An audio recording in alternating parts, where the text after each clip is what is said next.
Berikut ini adalah hadis Rabi'ah bin Ka'ab al-Aslami radhiyallahu anhu. Beliau berkata, "Kuntu abitu ma'an Nabiy sallallahu alaihi wasallam fa ataituhu bi wudhu'ihi wa hajatihi."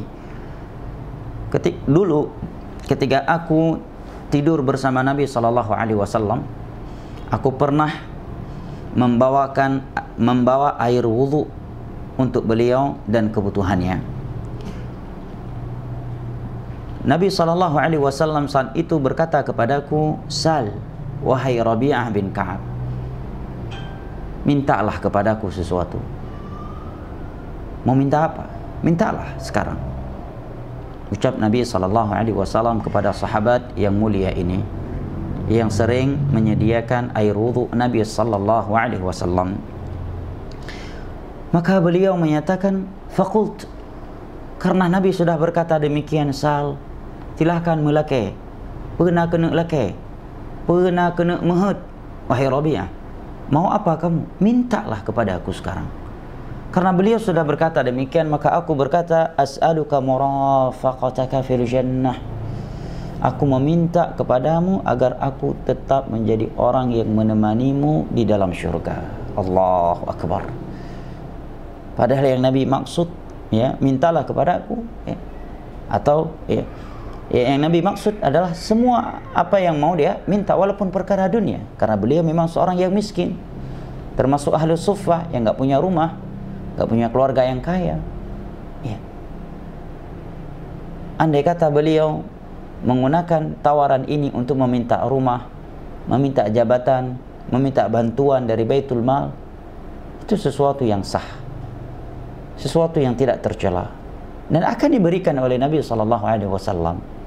Akan tetapi karena cita-cita mereka, para sahabat Nabi sallallahu alaihi wasallam itu sangat tinggi, kaki-kaki mereka memang berpijak di bumi yang rendah ini, tetapi cita-cita mereka tinggi di angkasa. Beliau berkata, "As'aluka murafaqataka fil jannah." Aku meminta kepadamu agar aku bisa menjadi orang yang menemanimu di dalam syurga Allah Jalla wa'ala pada hari kiamat kelak. Tidak teringat oleh beliau untuk meminta jabatan, untuk diangkat sebagai kadis, sebagai sekda, sebagai gubernur, sebagai bupati. Tidak teringat oleh beliau untuk meminta PL. Tidak teringat oleh beliau untuk meminta tendernya dimenangkan. Tidak teringat oleh beliau untuk meminta rumah. Padahal andai kata beliau meminta itu semuanya, itu tidak tercela. Nabi akan memberikannya dengan kemudahan yang ada dari Allah Jalla wa'ala. Karena beliau memang seorang Nabi, seorang Rasul, Baitul Mal di bawah beliau. Tetapi yang teringat oleh beliau adalah syurga Allah Subhanahu wa ta'ala. Sekali lagi, ya, kun rajulan rijluhu fi thara wa hamatu himmatihi fi tharayan.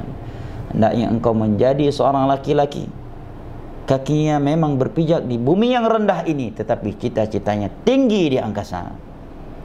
Demikianlah mereka, para sahabat Nabi sallallahu alaihi wasallam.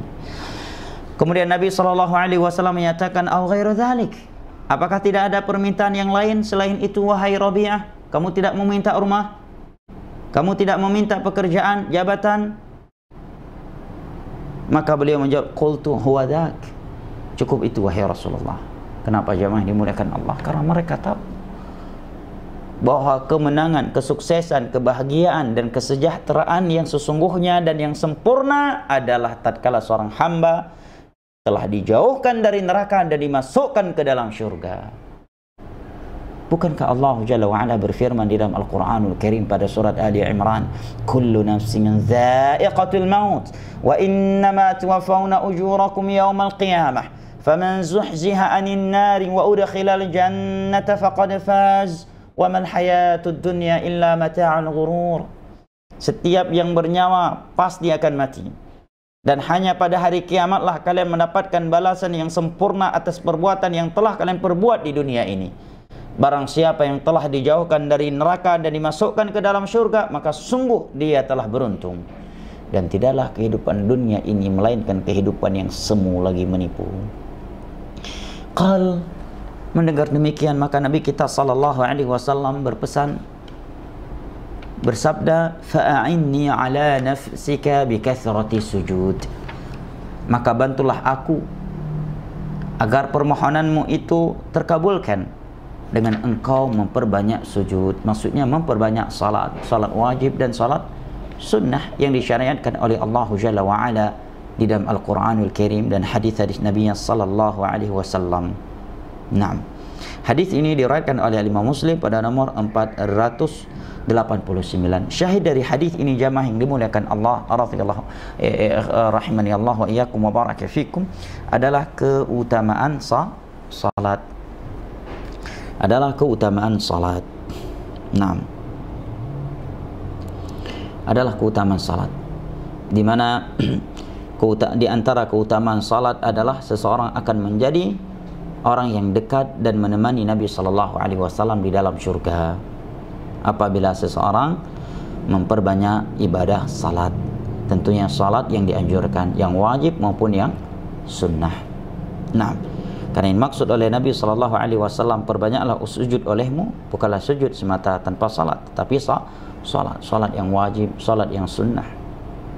Di antara keutamaan yang diberikan kepada orang yang memperbanyak salat yang dianjurkan oleh Allah Jalla wa'ala dan Rasulnya adalah dapat menjadi orang yang menemani Rasulullah sallallahu alaihi wasallam, yang dekat dengan beliau di dalam syurga Allah Jalla wa'ala. Semoga Allah Jalla wa'ala menjadikan kita dari orang-orang yang dianugerahkan keutamaan ini pada hari kiamat kelak.